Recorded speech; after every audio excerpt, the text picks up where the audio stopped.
In times gone by, one quarreled oft with GUIZHONG concerning mechanical principles. We each had our ideals, and neither would yield. Under the pretext of a social gathering, one invited the impartial Rex Lapis to judge the quality of our creations. But Rex Lapis declared that GUIZHONG's Obscuro Vulpus mechanism was superior. Though one was too proud to acknowledge it, in one's heart, one knew that GUIZHONG was indeed the superior talent in the mechanical arts. As for the story between GUIZHONG and Streetward Rambler, that begins with a certain bell. In GUIZHONG's opinion, while mechanisms were no substitute for human composers, they were yet capable of producing simple but fine melodies. But Streetward Rambler believed music to be an expression of the soul, an emotional enterprise that could never hope to be replicated by machinery. They argued endlessly, until one asked Rex Lapis to intercede. He confiscated the bell and designated it for ceremonial use.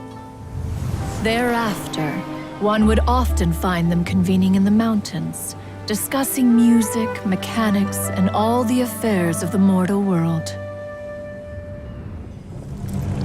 But these good times were not to last. War broke out between the gods, and soon engulfed the Guili Plains. GUIZHONG was overpowered by the enemy, and fell in battle. When Streetward Rambler and I arrived at the scene at long last, all that remained among the ruins was her lifeless body. After this, at Streetward Rambler's request, Rex Lapis granted her the cleansing bell for safekeeping. To honor our friend's memory, one made a few finishing touches to her ballistic device. Many lantern rites have passed since then. Many greetings and goodbyes. Upon what do you gaze? The Guili Plains? No. It's everything.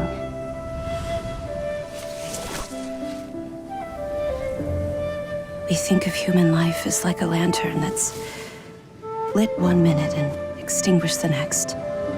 But are we Adepti so different?